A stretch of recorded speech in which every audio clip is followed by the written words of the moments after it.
యశస్విని రెడ్డి.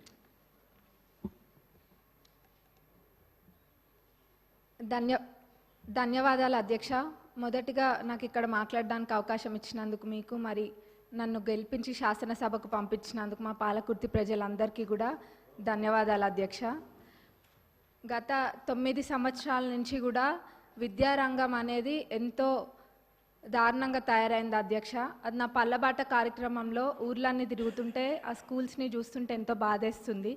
ఎందుకంటే పిల్లలు ఎంత ఇబ్బంది ఉన్నా కానీ కొంతమంది పిల్లలు కింద కూర్చొని అసలు కనీసము మౌలిక వసతులు కూడా లేవు అధ్యక్ష.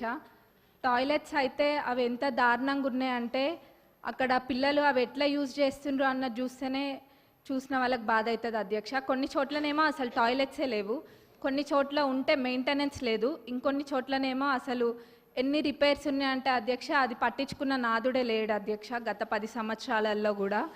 మరి ఇదే కాకుండా అధ్యక్ష స్టాఫ్ ప్రాబ్లం కూడా చాలా ఉంది అధ్యక్ష. మరి ఇవన్నీ కూడా మరి గత 10 సంవత్సరాలు ఎడ్యుకేషన్ అంత వెనకాల ఎందుకు వేసిండ్రో అర్థం కావట్లేదు అధ్యక్ష. వేర్లు మంచిగా ఉంటేనే చెట్టు మంచిగా ఉంటుంది. మరి అసలు ఆ వేర్లే మంచిగా లేనప్పుడు మరి ఇంకా ఏమవుతారు, పిల్లల భవిష్యత్తు ఏం కావాలి అధ్యక్ష. మరి గవర్నమెంట్ స్కూల్స్ ఒకప్పుడు ఎంత మంచిగా ఉంటుండే అధ్యక్ష. ఇప్పుడు ఆ గవర్నమెంట్ స్కూల్స్కి పంపించాలంటే ఎంత లేనోళ్ళు కూడా ఆలోచిస్తుండ్రు అధ్యక్ష. అంటే వాళ్ళకి ఆర్థికంగా ఎంత భారమైనా కానీ ప్రైవేట్ స్కూళ్ళకి పంపించుకుంటుండ్రు అధ్యక్ష. ఎందుకంటే అక్కడ పోతే ఎటువంటి వసతులు లేవు కాబట్టి. కానీ ఇప్పుడు అయితే అధ్యక్ష మన ప్రభుత్వం అధికారంలోకి వచ్చినాక ఈ విద్యారంగం అనేది క్రమంగా మెరుగుపడుతుంది. అట్లనే ఇంటిగ్రేటెడ్ స్కూల్స్ అనేది కూడా నియోజకవర్గానికి ఒక ఇంటిగ్రేటెడ్ స్కూల్ ఇస్తా అనడం కూడా ఎంతో సంతోషంగా ఉంది అధ్యక్ష. అది అందరు పిల్లలు కూడా సామాన్యులు కూడా అందరూ ఇంటర్నేషనల్ స్కూల్స్లలో చదువుకున్న విధంగా అక్కడ చదువుకుంటారు అధ్యక్ష. మరి ఆ విధంగానైనా ఈ విద్యారంగం అనేది కొంచెం మంచిగా అవుతుంది అధ్యక్ష. మరి ముఖ్యంగా అధ్యక్ష ఈ టాయిలెట్స్ అనేది మటుకు చాలా పెద్ద సమస్య అధ్యక్ష. ఏదో చెప్పాలని కాదు, నేను నిజంగా అన్ని స్కూల్స్ విజిట్ చేస్తున్నా. మరి గతంలో వాళ్ళు చేయలేంది మన ప్రభుత్వంలో చేసి చూపిస్తామన్న నమ్మకం నాకు ఉంది. అది ఖచ్చితంగా కూడా చేస్తాం అధ్యక్ష. మరి అట్లనే బడ్జెట్కి వస్తే అధ్యక్ష, ఇప్పుడు ఈ సంవత్సరం బడ్జెట్లో ప్రాథమిక విద్యకు 17,931 కోట్లు, మరి ఉన్నత విద్యకు 2,859 crores అండ్ టెక్నికల్ ఎడ్యుకేషన్కి 490 crores చెప్పున మొత్తం ప్రభుత్వం కేటాయించింది అధ్యక్ష. మరి మొత్తం కలిపి చూస్తే 21,000 కోట్ల పైన అధ్యక్ష. మరి దీన్ని బట్టే తెలుస్తుంది మన ప్రభుత్వము ఈ శాఖకి ఎంత ప్రాధాన్యత ఇస్తుందనేది. ఎందుకంటే ఎవరైనా చదువుకుంటే చాలు, మన దగ్గర ఆస్తి ఉన్నా లేకపోయినా ఆ విద్య మనకు ఆస్తి అన్నది మన ప్రభుత్వం నమ్ముతుంది కాబట్టి ఈ విధంగా బడ్జెట్ పెట్టడం జరిగింది అధ్యక్ష. మరి నేను ఇందాక అన్న విధంగా వాళ్ళు చేయండి తప్పకుండా మన ప్రభుత్వం చేసి చూపిస్తుంది. మరి మా పాలకుర్తి నియోజకవర్గానికి వస్తే అధ్యక్ష, దేవాదుల కింద మాకు ప్యాకేజ్ 6 అని ఉంటుంది అధ్యక్ష. మరి అన్నీ కంప్లీట్ అయినాయి కానీ అధ్యక్ష ఎందుకో మా ప్యాకేజ్ 6 మటుకు గత 10 సంవత్సరాలకు ఎంతో నిర్లక్ష్యానికి గురై ఉంది అధ్యక్ష. అది ఎంత పెద్ద ప్రాజెక్ట్ అంటే మొత్తము దానివల్ల 78,000 ఆయకట్టుకి నీరు వస్తాయి అధ్యక్ష.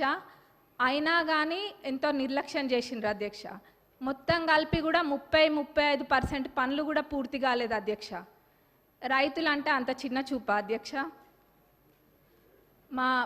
మనము ఇప్పుడు రైతుని రాజు చేసే ప్రభుత్వం మన ప్రభుత్వం అధ్యక్ష. కాబట్టి మన ప్రభుత్వంలో ఇది ఖచ్చితంగా చేయాలి అధ్యక్ష. మరి ఆ 30-35% కూడా కంప్లీట్ కాలేదు.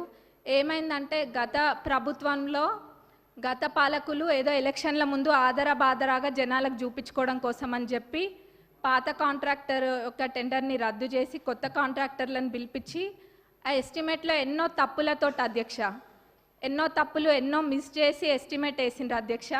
మరి అప్పుడుతో పోలిస్తే జిఎస్టీ కూడా మరి 12% నుంచి ఇప్పుడు 18%కి పెరిగింది అధ్యక్ష.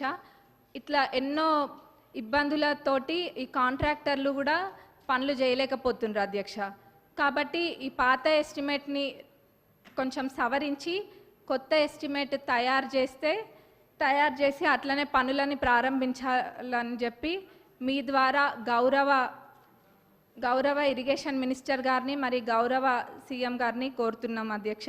ఎందుకంటే చాలా పెద్ద ప్రాజెక్ట్ అధ్యక్ష. 78,000 ఎకరాలకి ఇది నీరు అందిస్తుంది కాబట్టి ఇది పెద్ద ప్రాజెక్ట్ అధ్యక్ష. దీన్ని మన ప్రభుత్వంలో పూర్తి చేసి చూపించాలి అధ్యక్ష మనము.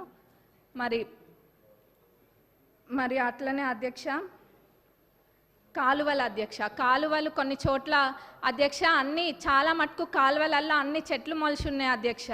దాన్ని కూడా ఎవరు పట్టించుకోలేదు. మళ్ళీ ఎట్లున్నారంటే ఇక్కడ సభలో అనొచ్చు అనొద్దో అదేదో వాళ్ళు చేయకుండా ఏదో 10 సంవత్సరాలు మనమే ఉండి పాలించినట్టుగా చెప్తున్నారు అధ్యక్ష. ఏమైంది కాలువల్లో అవి ఉన్నాయి ఇవి ఉన్నాయి అని. మరి నవ్వాలో ఏడవాలో తెలియదు అధ్యక్ష. కాబట్టి మేమే మా నియోజకవర్గంలో అయితే ఒక 30 కిలోమీటర్లకు పైగా మా సొంత డబ్బులతోటి మేమే పెట్టి అది తవ్విపియడం కూడా జరిగింది అధ్యక్ష. ఇక్కడ ఇదంతా ఇబ్బంది లేకుండా లైనింగ్ కాలువలు అన్నిటికీ కూడా లైనింగ్ చేయాలని మీ ద్వారా నేను కోరుతున్నా అధ్యక్ష. మరి అట్లనే అధ్యక్ష చివరిగా రుణమాఫీ, ఆ రోజు అందరము ఇక్కడున్న శాసనసభ్యులం అందరం కూడా ఎంతో నమ్మకంతో చెప్పినాము. గతంలో రుణమాఫీ పూర్తి స్థాయిలో చేసింది కాంగ్రెస్ ప్రభుత్వమే, ఇప్పుడు చేయబోయేది కూడా కాంగ్రెస్ ప్రభుత్వమే అని. అది మాటలకి మాత్రమే అంకితం కాకుండా అధ్యక్ష ఈరోజు అన్న విధంగా తప్పకుండా చేసి చూపిస్తుంది కాంగ్రెస్ ప్రభుత్వం అని చెప్పి ఈరోజు మనము చేయడం జరిగింది అధ్యక్ష. మరి ఇది అందరికీ ప్రతి ఒక్క కాంగ్రెస్ కార్యకర్తకి మరి ప్రతి ఒక్క రైతులకు కూడా ఇది గర్వించదగ్గ విషయం అధ్యక్ష. మరి మన గౌరవ అగ్రికల్చరల్ మినిస్టర్ గారిని మరి మన డిప్యూటీ సీఎం గారికి మా నియోజకవర్గ ప్రజలందరి తరపున ధన్యవాదాలు తెలియజేస్తున్నా అధ్యక్ష. నాకు ఇక్కడ మాట్లాడే అవకాశం ఇచ్చినందుకు మరొకసారి ధన్యవాదాలు తెలుపుతూ ముగిస్తున్నాను.